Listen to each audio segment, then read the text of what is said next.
Hello, everyone. I'm just going to start sharing my screen first before I begin.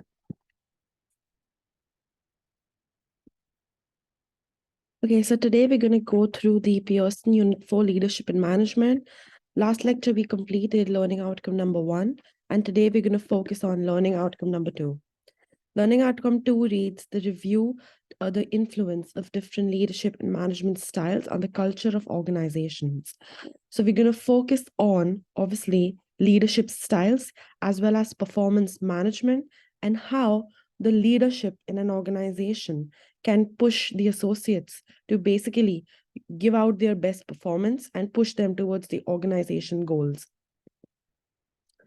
So over here, we're going to speak about there are different ways in which people need a development plan, as well as managers or leaders, basically in the organizations. They have specific ways in which they measure the targets as well. Hi, Ishika.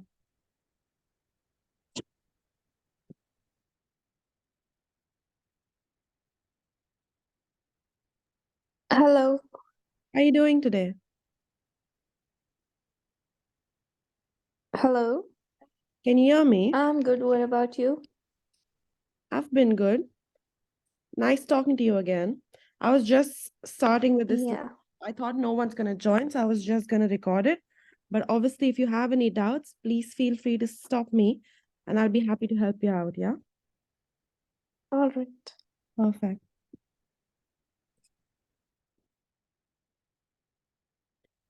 All right, yeah. So I was talking about how there are different stages in professional development, and there are different ways in which leadership and management identifies how to look at personal development.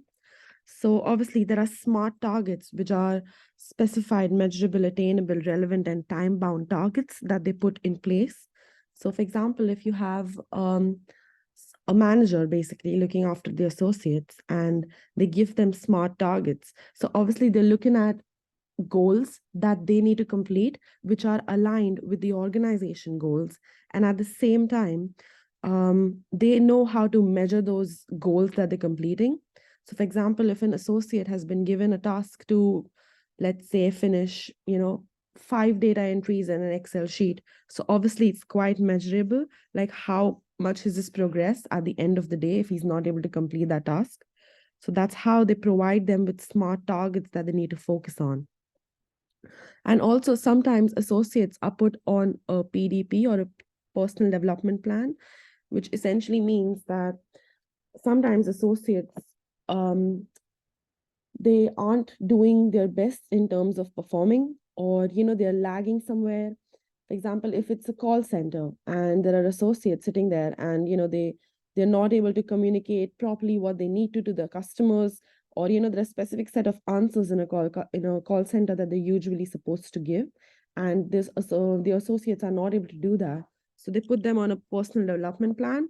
The personal development plan usually would last approximately, I would say, around 1.5 to 2 months, wherein their daily tasks need to be lined down over there, and they need to get a progress report after every week, as in how many tasks they've completed, or how well they're doing in terms of probably giving grades to their calls. So someone listens to the calls and gives them grade. I'm just giving a call center example, that's why.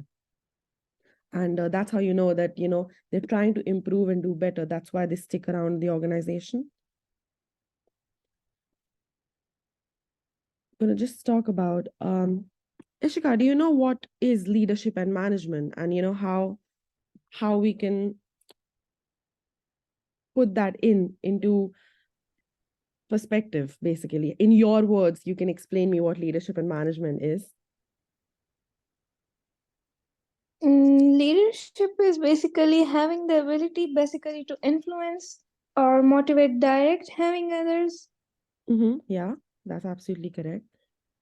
or enable them essentially to contribute to organization success. Yes, that's absolutely correct. So you're pushing those associates as a leader to just do better and give out their best performance, right?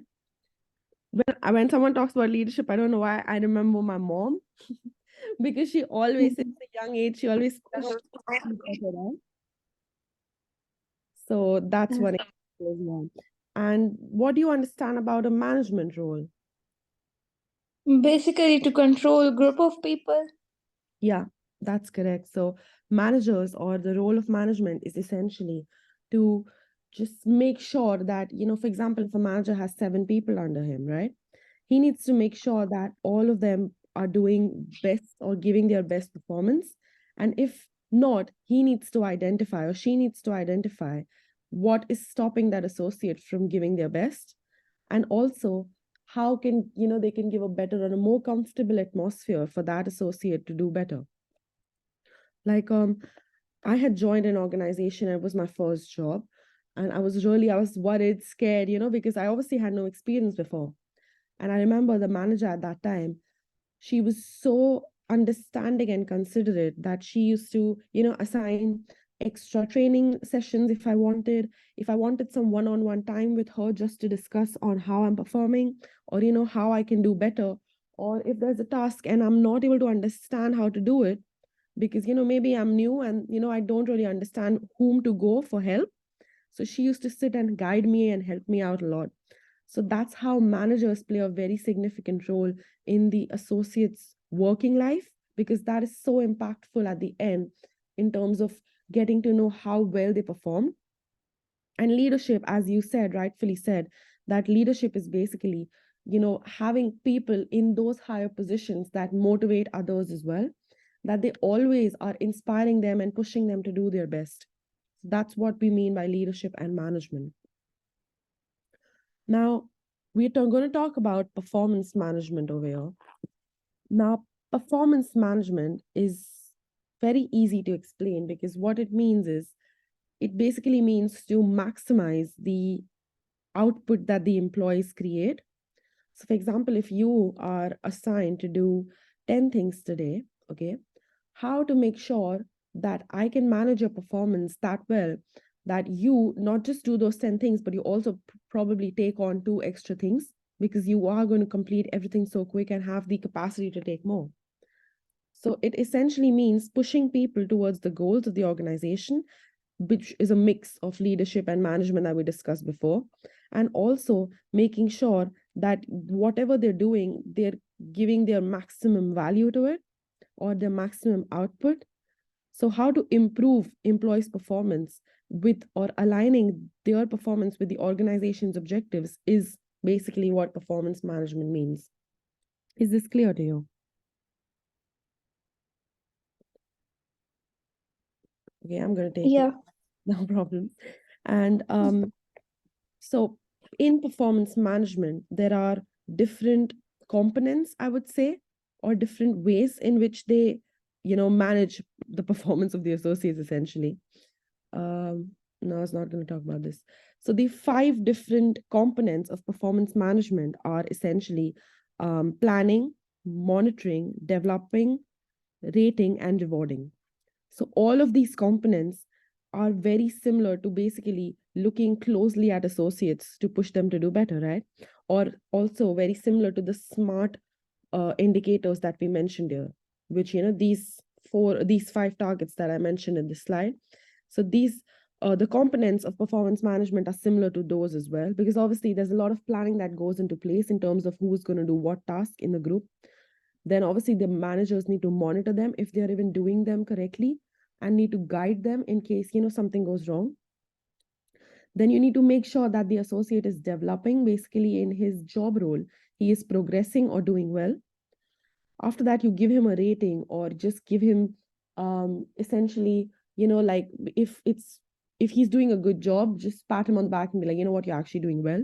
And if he's not, you need to make sure that he knows that how he needs to improve. And at the end, obviously, if he's doing a good job, then you need to reward your associate properly. So those are 5 different components of performance management, essentially. Now, inside an organization, there are different functional areas, and they're talking about HR managers, marketing, production, research, development, and finance. So basically, I can take this as an example as well.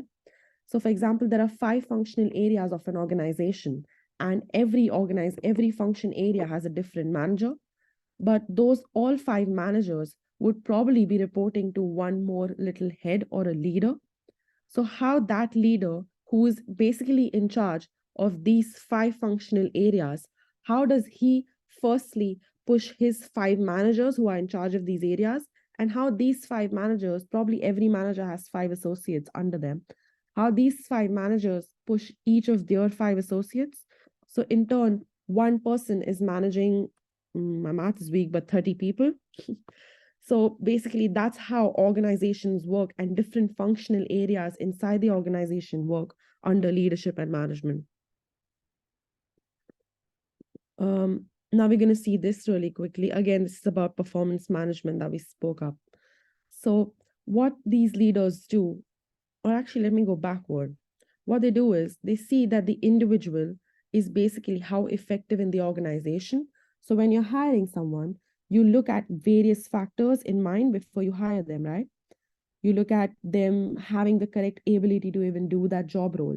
Then how will they, will they be able to blend in the group of people that they're going to put them in? For example, if they're in a marketing team, you might need someone who is quite relaxed, but at the same time comes up with fresh, innovative ideas. The IT team, someone who's really on the job with his tasks and, very focused, and, attention to detail is required in IT. So obviously you're going to hire that individual based on having these little factors, and how effective would that individual be in the organization essentially, and will he suit the working environment or not. Whereas, so this is what they look at in the start. Then obviously I spoke about the ability to doing it, even having the motivation to work, and the role that they're going to be placed in. And then I spoke about the economic environment, wherein, in the job role, in the atmosphere, will he be able to do better? And in the group of people that you're putting him in, is that person going to be doing better? Then it falls back on leadership after that, wherein are they able to give them the proper support and skills that they require? Are they able to build that kind of trustworthy relationship with their associates? Because I feel between managers and associates, it's really important to have a sense of trust. Because if they lack that sense of trust, I think if, for example, I did not have that sense of trust with my manager back then, I would not feel free to just go and tell her that, you know what, I'm actually struggling with doing this task. Do you have 5 minutes? Maybe you can guide me on how to do it better. So that trust obviously comes with time, and as well as leaders giving that support to their associates for them not to feel like, basically they can't go and ask them. So that's why there are different types of leadership as well. For example, in a dictator type leadership, people are usually scared, or associates are usually really scared to even go and approach their leaders, because they feel that if they do that, it's basically going to get backfired later on. So that's why that style of leadership might not really work. But again, dictator type of leadership does work in few organizations. So it varies from organization to organization. But essentially, yeah, that was just an example that I want to put through. Then also as a group, how they are related. So for example, if the marketing team already has associates ranging between the age group of 25 to 35, and you try to put someone in the team who's probably, 50 years old. So maybe that might not always work, but obviously it depends from people to people and nature to nature as well. But yeah, that's how you manage performance. Basically, leaders supporting them, seeing that they're going to be able to, be in the group, or how they perform in the group, and even how they perform with the different systems. Then do they have the ability to perform, or motivation, and in that job role, how well they're doing. And then they also look at the external, the economic environment essentially, or the physical environment. And then they see that does the individual need probably, a PDP, like a performance development plan, or, how to push them to basically bring out the best in them so that it aligns with the organization's goals. Talking about leadership, I don't know if it's mentioned in the slide, because there's few things mentioned, but I also wanted to mention the different types of leadership styles over here. So there are 4 different types of leadership styles. There's autocratic, democratic, laissez-faire, and paternalistic leadership. So as I mentioned, each style of leadership also varies a lot in performance management, because every leadership style essentially is going to hamper how the organization works. For example, if you have a leader who is very it's is a laissez-faire leader. Basically, he's very relaxed. He is or she is very open to fresh ideas. They want their associates to do better. They want to push them to perform their best. So that's a laissez-faire leadership, wherein that leader is basically giving the others in the organization, a little, um, basically not keeping things strict, keeping things relaxed, so that they have the opportunity to present their ideas and push themselves. Whereas someone who is authoritative, or some leadership style, which is, someone who's very like a dictatorship leadership style that I mentioned before, it's going to be different in that scenario, because basically the leaders want their associates to perform the way they want them to. For example, if your leader wants you to do 15 tasks daily, then that's how they measure your performance. They don't worry about how doing those tasks are going to make you feel, or they don't worry about probably, external factors influencing your ability to perform, or your productivity. Why is it going down? They only want you to, or pushing you to do better. And that's why that might in turn, hamper the performance, because some associates might be like, all right, let's, put their head down and get the job, whereas some might be like, you know what, this is actually not working for me. I feel really anxious and stressed out, so they might essentially look at, finding another job role. But yeah, I just wanted to put that through. Is this table clear to you, and why, we look at performance management in different ways?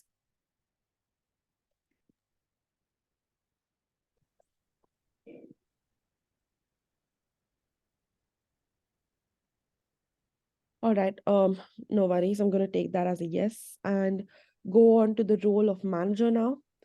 So, as we discussed before, managers play such an important role in basically not just pushing their associates, but in the organization's output, or the organization's profits in the end as well.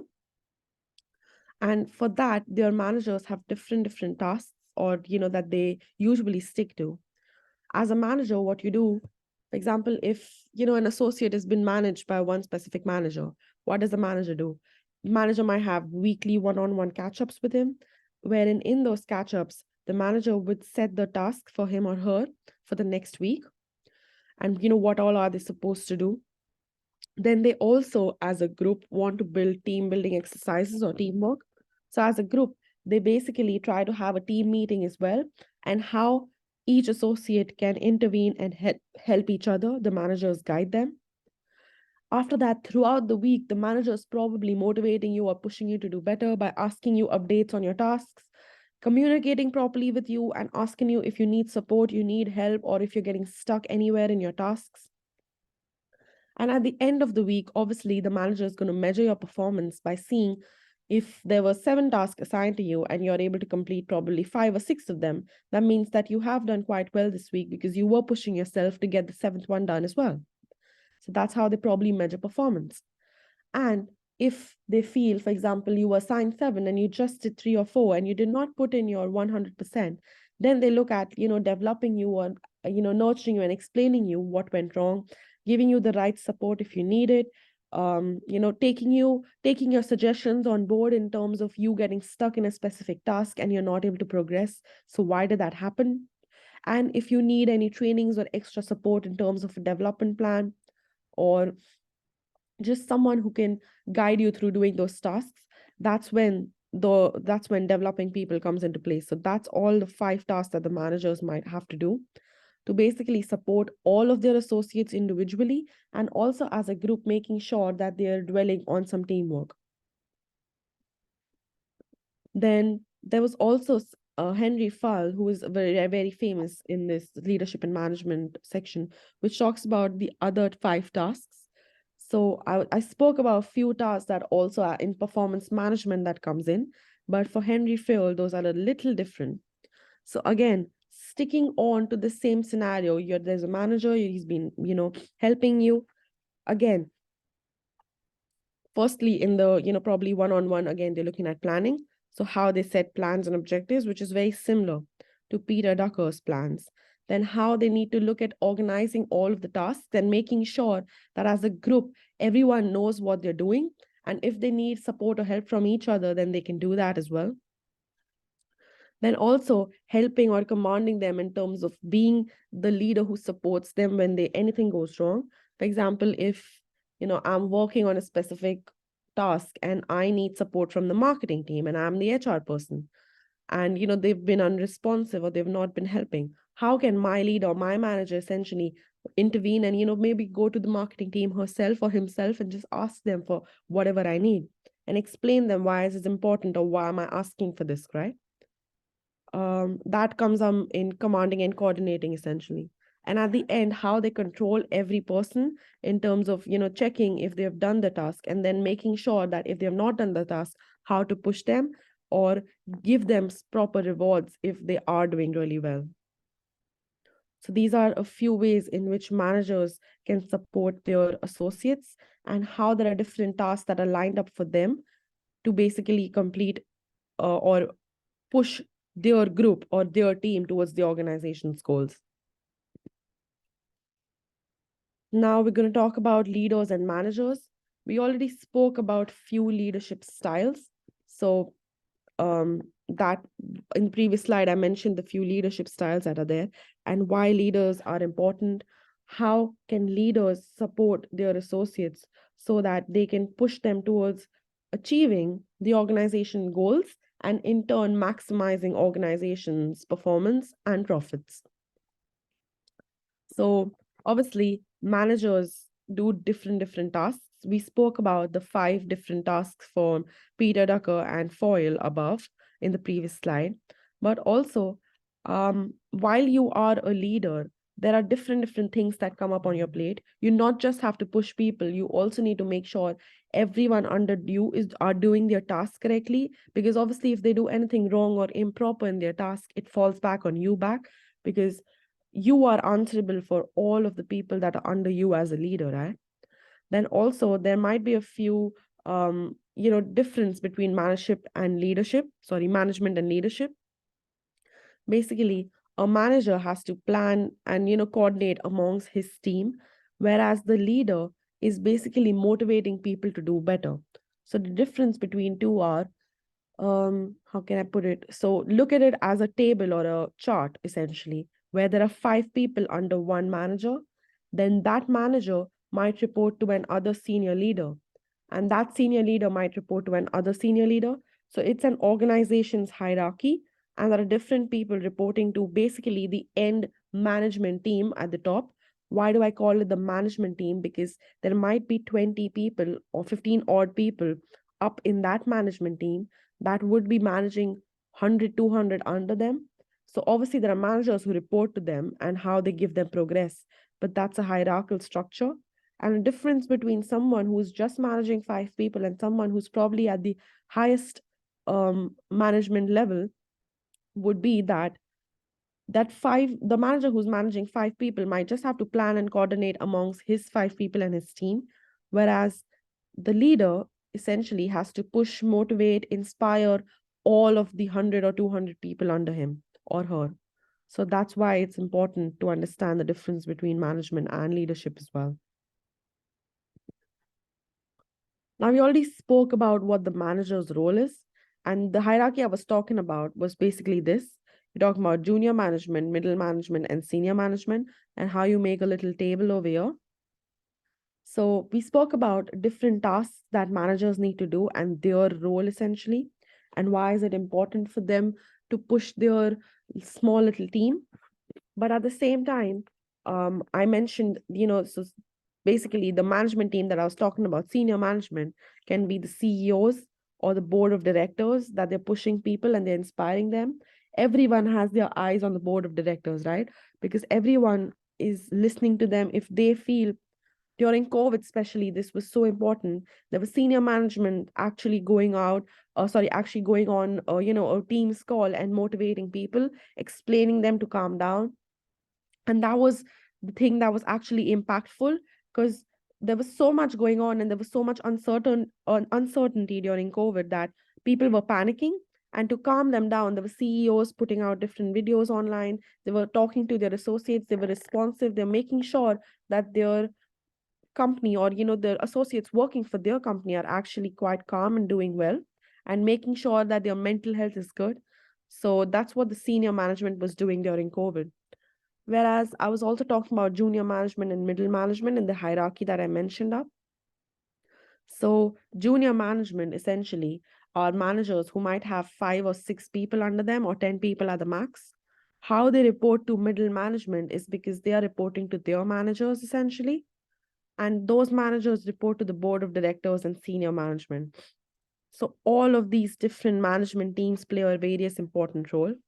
Obviously, the junior management, their role is more um, making sure you're doing well, looking after your day-to-day tasks and monitoring your activities. Whereas middle management is usually looking after running the entire department. So they might probably have 5 or 6 managers, each manager looking after 6 or 7 people, and those are them reporting to them. And they need to basically make sure that the entire department as a whole is working well, the flow is good, and the business for that department is running well. And then moving on to senior management, they obviously have so many things in mind. They not just need to see departments, but they also need to see if the company is reaching its corporate goals, objectives, and looking after the different board of directors, the shareholders. So middle management reports to senior management in the end then. Is this quite clear to you right now? Yeah, it's clear. Perfect. This lecture is going to be fairly still quicker because we just have like 10 odd slides to go through now. So it'll be really quick. Again, this is similar to what I was talking about. I was talking about how, directors or CEOs manage different areas of the business, and they make sure that different areas in that business function properly. So for example, the key function business areas are these 4 if over here. So they make sure that the operation of the whole function area as a whole is happening quite steadily. But also they look at making sure that they are seeing if the workforce is getting their tasks done, in terms of getting their workloads and job allocation properly. So let me take you back once. So the junior management will be in charge of looking after you being assigned your specific job roles. And then the senior management, or essentially the middle management, sorry, would be in charge of looking after your workloads in terms of if you've been able to do those loads properly or not. And the senior management would essentially, sorry, I think I confused you. The workforce roles is looked by senior management, workloads is looked by the middle management, and job allocation is looked by junior management essentially. And then obviously we spoke about the directors, the CEOs, the managers, and how they report to the directors, and then the team leaders essentially. So team leaders are junior management, managers are middle, and obviously directors are the senior. What is this? So this diagram essentially just explains how managers looking after not just leadership roles, but so obviously it starts from the junior management, and then this entire chart basically progresses towards the seniors, or how they manage the because both of them are managers in the end, right? Managers that are at middle management and managers at senior management are also managers, right? So essentially, junior managers, makes decisions about their tasks that the staff need to do, and then they tell their decisions to their staff essentially, or their associates under them. Then they come up with new ideas from their, like I mentioned, in my previous job, they used to not just put in, for example, if they're putting a new policy in place, they're not just going to throw in a new policy in place and then just be like, you have to follow it. They take feedback from you. They ask you how you feel about a policy. For example, nowadays, the paternity policy is going out about. So in the paternity policy, what happens is men are entitled to getting, a 30-day leave, a paid leave, essentially because they're having a new child. because, not just the women have a new child, but men have a new child as well. So maybe the manager presents this decision to his associates. Now, once the managers tell this decision, the associates might give them feedback or ideas saying that this is a good idea. Maybe instead of keeping the days 30 days throughout, maybe men can take 10 days in the start, 10 days after 1 month, 10 days after 2 months. And then it obviously depends on the manager if they want to change that decision, or if they want to introduce some more changes to that specific policy. I'm taking a policy as an example and explaining this entire flow to you. And then again, they might get some suggestions. There might be a few problems. The managers might have to go to middle management to ask for approvals. Senior management might be involved, essentially because it is a proper policy which is going to impact the entire business and every associate in the business. So they might, have a check and do that. And then as a group, they put in the policy in place saying that, maybe we are going to put the policy as you can have 30 days paid leave off, but you would have to take them in 2 different breaks, maybe 15 days first and then 15 days. You can't take 5 days here, 10 days here, because it might be difficult to manage for the HR team as well, who's taking how many days off and how much is left, right?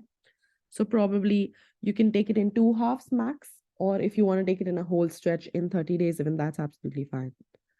And then they let the team basically use that policy and see how it works well for them. And if they need modifications later on, then that's put into place. So this is just basically showing how leadership and management styles work and how a specific decision is made after, keeping so many things in mind. Now, we spoke about the different types of leadership, and this is basically in a specific situation or in a specific, if there's a problem going on, how can which leadership style basically help? So in situational leadership model, there are 4 different types of leadership under that.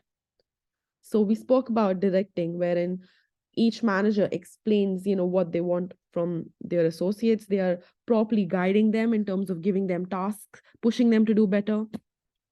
Then you have coaching from managers, essentially, which can be one-on-one sessions with your manager, them, just helping you in terms of, for example, if there's a new software, there's a software called Power BI by Microsoft, and I don't know how to use it, but it is required in my job role.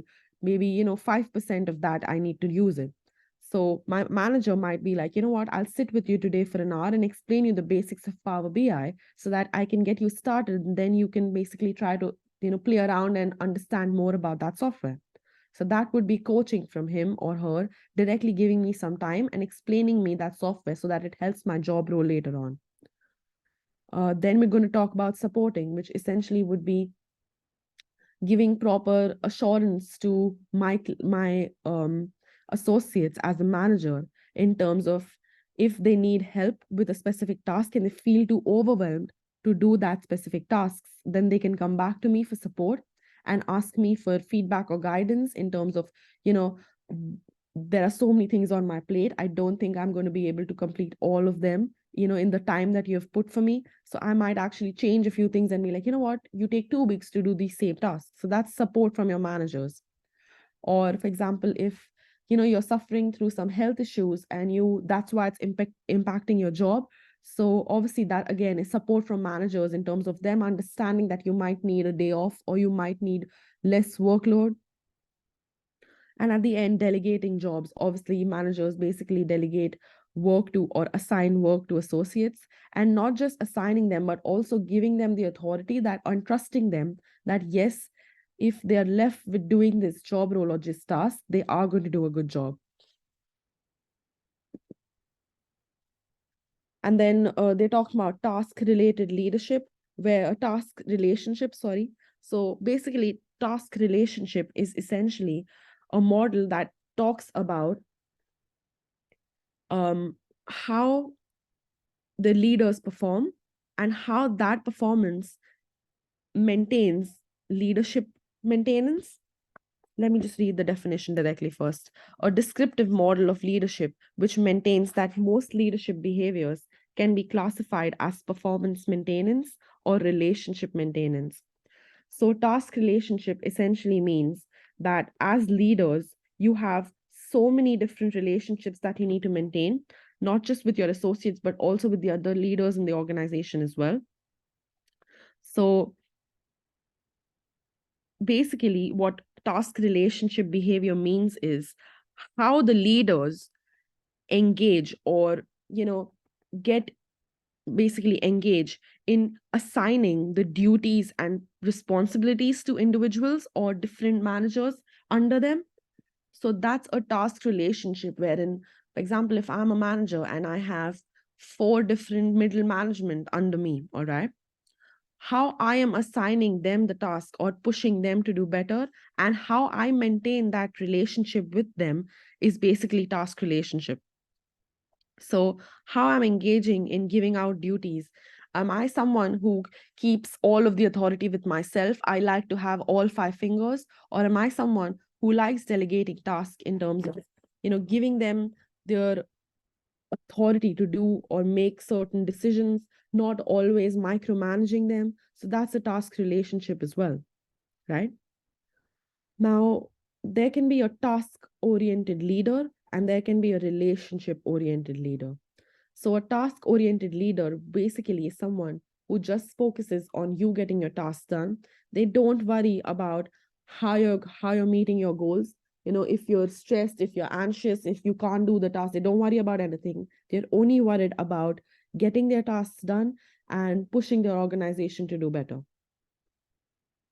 Whereas a relationship-oriented leader is more focused on how you're feeling or basically the well-being of the members. So are you able to take on this job role, these tasks, sorry, or do you already have a lot on your plate? Are you able to do this comfortably and how does that make you feel? That is what a relationship oriented leader would look at. End goal being, how does it make the associates feel to do these tasks? And are they even happy to do their tasks? So is that task giving them the satisfaction, or do they feel that they, for example, if my manager comes to me and tells me you have to give like data entries in Excel, I personally would feel that my skills are being waste because I have so much more to give. I am really good with so many other things or other softwares that what you're giving me or the task that you're assigning to me, I feel I'm not using the entire 100% of my potential. So maybe I can have a discussion with my manager if it's a relationship oriented manager and change that. So that's why task orientation and relationship orientation leaders are very different, because one is just focused on getting the task done without caring about their associate, whereas the other one is more worried about how their associates feel and how their behavior changes when different tasks are assigned. Okay, I've already gone through this, so it's going to be quite covered, which is basically qualities of task-oriented leader. Again, going to just quickly brief it up. Just focused more on meeting their goals. They are working, they're continuously working. They want to monitor all of the people, probably even micromanage within the team. And they basically tend to understand that how you need to get the job done, how to push people and make sure that everything is done, the way they want it to be done as well. And proper, sticking to the timing, sticking to productivity and getting their tasks done. Whereas relationship oriented leaders essentially focus more on, how does that make their associates feel? Is their well-being good? Are they mentally doing well? And, just have a positive relationship on their entire team, because they're worrying about how those how does their team members feel, and they communicate quite well with them. They let them have the authority to make certain decisions. So difference between task oriented and relationship oriented leaders. So we're going to talk about the chaos theory now. So the chaos theory essentially is that management, or it's basically a scientific theory of management again. It studies if I just explain it in a very simple way, it studies that how unpredictable behavior, or, if you're assigning something to a specific person and they don't react the way you would want them to react, how can that be seen more and just identified before? So that can be happen because managers essentially need to look at how, and for example, if you're hiring someone to do an IT task and you assign them to do HR work, obviously that's not going to work. They probably might react in a very different way. So how do you firstly, as managers, identify the ability of your associates to even do well, and the tasks that you're assigning to them, are they going to be able to complete it in the future, or basically just get them done in a timely manner, or would they be even interested to do those tasks essentially? And this can be used in various models. So chaos theory, um just give me a second, sorry, Shika. Yeah, chaos theory basically tells the leaders, or tells them to be more attentive to how their associates feel. And if there is a change in the organization's environment, or the functioning of the organization, how can those small changes basically have a very significant outcome or an impact? Because basically it starts from the small things, where maybe an associate is not really comfortable with doing this task, but they don't say anything in the starting, but eventually maybe they might react in a very different way. So management should basically put more time into looking after or pointing after small minute things or changes within an organization, so that in the future it doesn't lead to unpredictable outcomes. So again, management theory, chaos theory, quite similar, because in management theory, we're looking at how managers can get the best out of their associates and use the best out of what they have. Whereas chaos theory is basically looking at minor smaller things, and how those smaller things basically can push out to a very huge outcome in the end. And that's why how managers need to see smaller changes in behavior or task assigned in the starting itself. Now we're going to talk about the systems theory. So the systems theory is basically how, for example, there are different ways in which tasks managers assign tasks, and they have a proper set of flow of not just information, but in terms of associates getting their tasks done, they have that in place as well.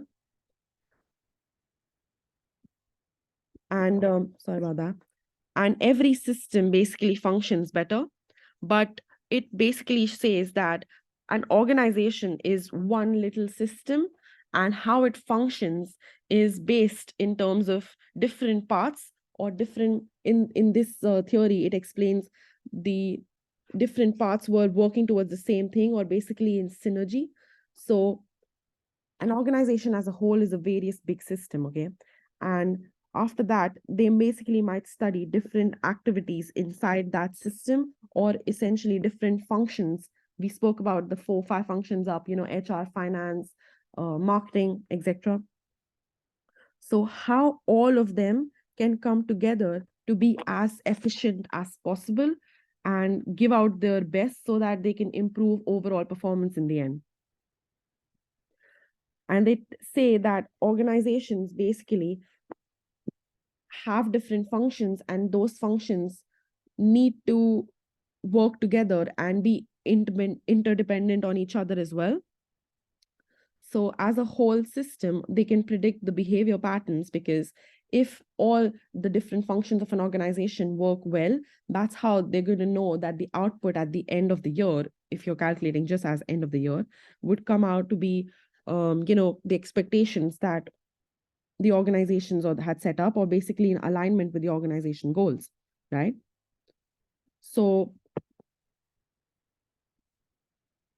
is this systems theory clear to you as of now?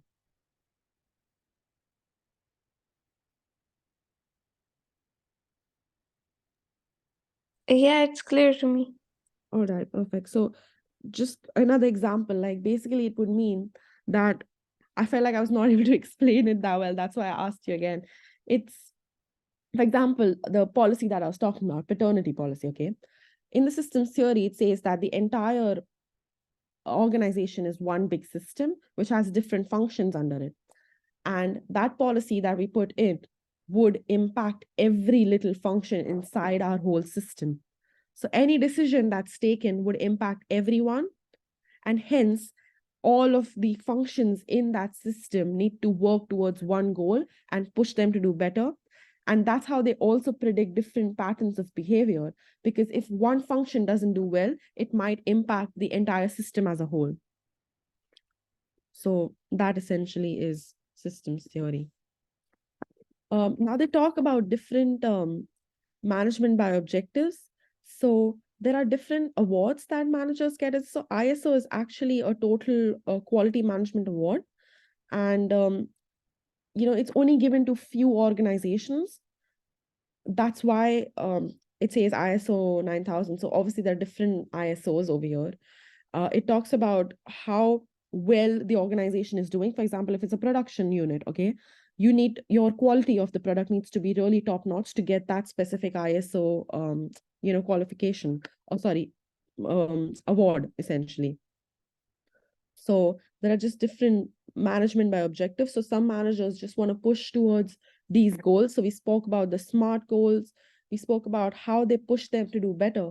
So sometimes managers are just looking at getting, for example, an ISO. So just going to be like, you know what, I want you to produce 100 units, but they need to be really good quality.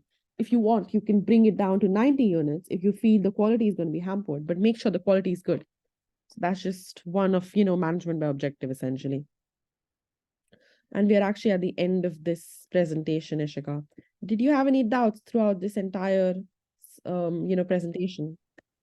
No. No problem at all. I hope I was helpful today. And we're getting done quicker than usual. So that's good. Yeah. And I'll see you maybe tomorrow for the next lecture as well. All right. All right. Take care. Have a nice day. Bye.